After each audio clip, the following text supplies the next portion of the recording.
Well, after the disappointment of the contest in Rajkot, we look ahead to the second test between the West Indies and India in Hyderabad on ESPN Cricket Info Match Day. And I'm delighted that we've got representation from both camps in the form of Deep Dasgupta and Courtney Walsh. Deep already in Hyderabad, Courtney joining us from Dhaka. Courtney, let me start with you. It was a drubbing in the first test. What can this West Indies side do in this time off, and what do you expect from them to make this slightly better performance? Well, they'll have gone back and reflect, and I'm sure look at how they performed and some key areas as to how they performed in the last game, and probably the areas that I think they need to improve upon, and probably team selection as well. It's this test match they have to win, so they should have to, nothing to lose. They have to be positive about it. Play a team that they can get 20 wickets with, and open batsman and get some runs. Look at some of the way they got out and try to prevent that happening again, and try to work on partnerships and stuff like that. I mean, they have to be upbeat, they have to be up tempo. It's 8th rank against number 1 rank. They had one bad test match. That doesn't mean it's the end of the tour or the end of the playing career for the guys. So they have to remain positive. The good news is that hopefully Jason Holder will be fit enough to be back in as captain, and Kemar Roach restored their senior paceman. There was news report that Gabriel might be struggling, but one would hope that he'll be fit as well because he bowled so well in that test match.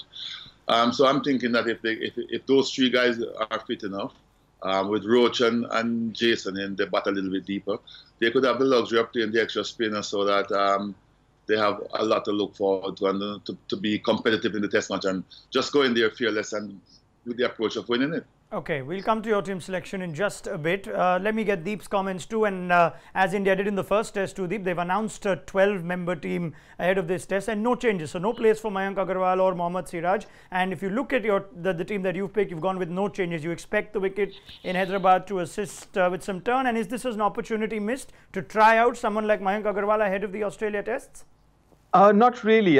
Listen, I'm a big believer that in test match cricket, you don't try out. If you require someone, if someone is needed, then you play him. And that's the reason I have my playing 11. Yes, there was a thought in my head to play maybe someone like Hanuma Vihari, but in whose place?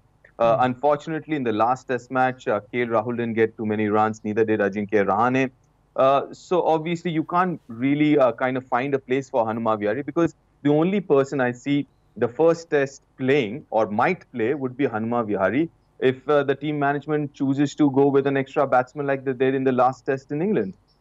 Okay, let's look at the 11 for Courtney Walsh. She's already mentioned that might be placed for an extra spinner as India played 3 specialist spinners in the Rajkot test, and Deep believes they'll play the same team in Hyderabad. So there is place for Jomel Warrican, who last played a test in Australia well over a year and a half back for Courtney Walsh. And Kemar Roach is back after missing the first test due to a family bereavement, and Jason Holder too will return. I see that Sunil Ambrish misses out from your team, and you've also left out both the young fast bowlers in Paul and Sherman Lewis. Courtney, you've already given a rider that perhaps Shannon Gabriel may not be fit, in which case one of the seamers comes back, but that's the team you'd like to go for, to see 3 specialist spinners or 3 spinners if you add Roston Chase to that?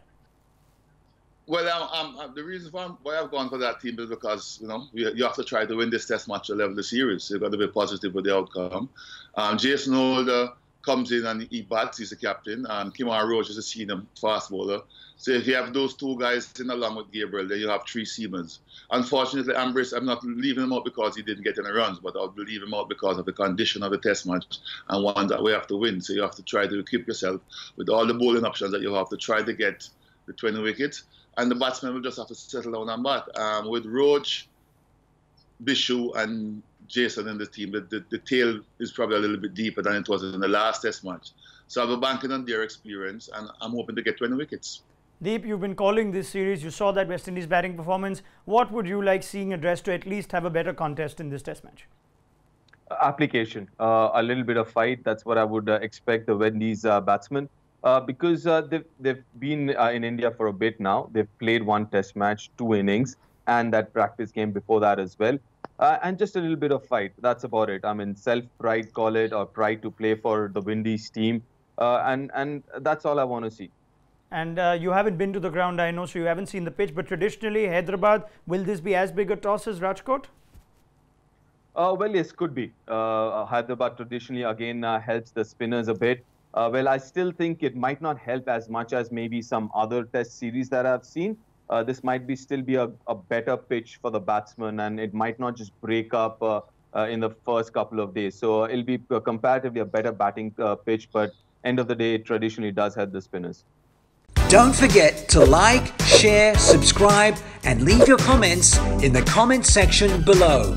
Click on the bell icon for notifications.